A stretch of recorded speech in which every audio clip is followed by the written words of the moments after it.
Hi, my name's Phil. I like talking about politics. So Labour have finally pulled out of the cross-party Brexit talks today. The main reason given was that since Theresa May was now formally preparing for her resignation as Prime Minister quite soon, there was no point in agreeing anything with her which may not be agreed by her successor. Of course, we've always known that the next phase would be with another leader of the Conservative Party regardless, so it's a pointless thing, but it's the excuse.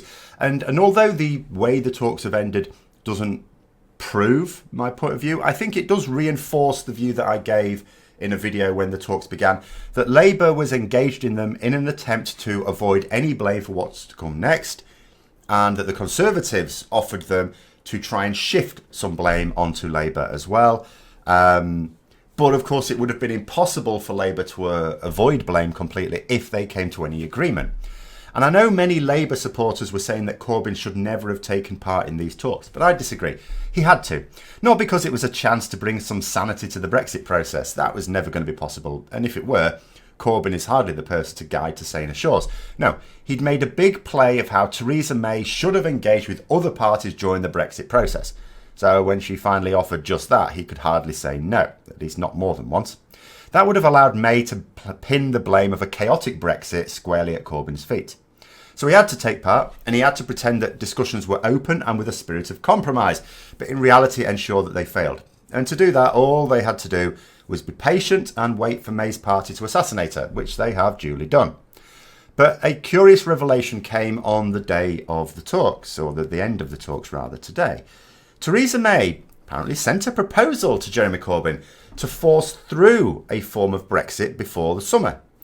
Parliament would be given another series of indicative votes, but this time with a transferable voting system, which would guarantee that one option would definitely win out. Parliament would have to agree some form of Brexit. There'd be no way out of it. Now, Labour and Jeremy Corbyn have moved to swiftly dissociate themselves from the proposal, with Corbyn saying that the proposal was entirely May's and he has not signed up to it. And on the face of it, you could see it as a dreadful proposal if you're Remain. You're thinking, hang on a minute, this is only Brexit options. We don't want that. But it actually wouldn't be a bad way to go forward if there's not going to be any cross-party cooperation, which of course now it's obvious there's not going to be. In fact, it's the only way forward, and far from guaranteeing that the UK would leave the EU, actually makes it much more likely that we would remain. Not that I'm suggesting that one of the options would be a public vote. No, the proposals specifically mentioned varying levels of customs arrangements, customs unions. That's what it was for. From very, very light cooperation with the EU at one end to pretty much full cooperation at the other, almost like being a member without being a member. And then various options in between. In fact, it's probably the only way that this could proceed. That's what Parliament has to vote for. And all of the proposals, of course, would mean voting for leaving the EU regardless. It's just how do you want to leave the EU? And you wouldn't be able to game it. The problem with the indicative votes before is various MPs, mostly Brexiteers, were either abstaining or only voting yes on one option, thus ensuring that no one proposal, because everyone was trying to make sure that, they wanted their preferred one. That's not what compromise is. So this way, you wouldn't be able to do that. If you tried to do something foolish, like only vote for one option or to abstain on some options, you're actually making your preferred option less likely to go through. So but the really curious statement that came from Theresa May was she said that her main concern with it, because she wasn't wholeheartedly behind it was a proposal, she sort of said her main concern with it was that it might yield everyone's second choice. And I thought, that's a concern? That's what compromise is, Prime Minister.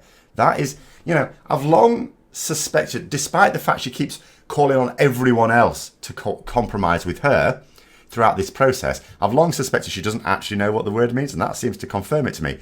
Compromising is when everyone gets their second choice. Everyone getting their second choice, that's what it is. But anyway, why, as a Remainer, would I be in support of her proposal? If I were Jeremy Corbyn, I would have gone, yeah, this is great. Why didn't you come up with this months ago? I will wholeheartedly get behind this. Here is the scenario. So, these proposals go up and Parliament votes on one. One of them, because it's transferable vote system, has to emerge as the winner. one of them. And it makes no difference which one it is. I don't care. I do not care which one it is, because I don't want any of them. And this is the route to make sure none of them happen. When Parliament votes in favour of one of them, it doesn't become law. There's a little process that has to happen.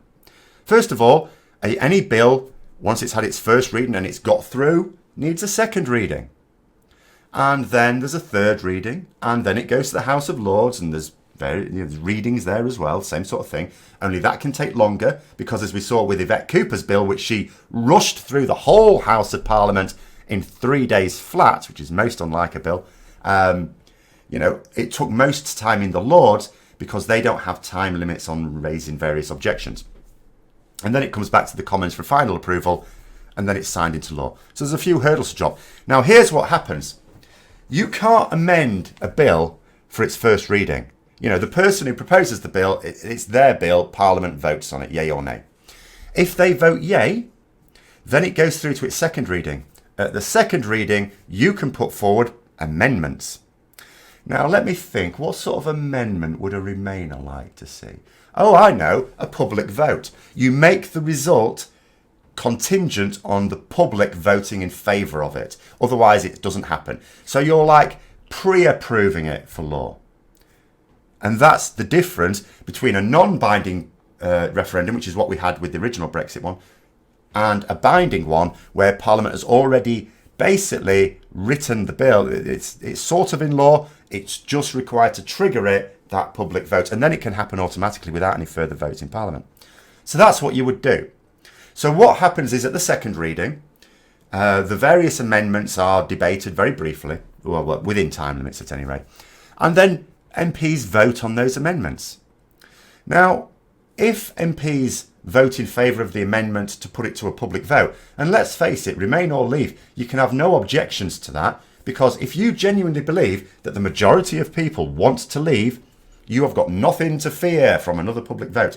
But of course, although they say that, they know that's not true. They come up with feeble excuses. Oh, there's no need because people were already asked.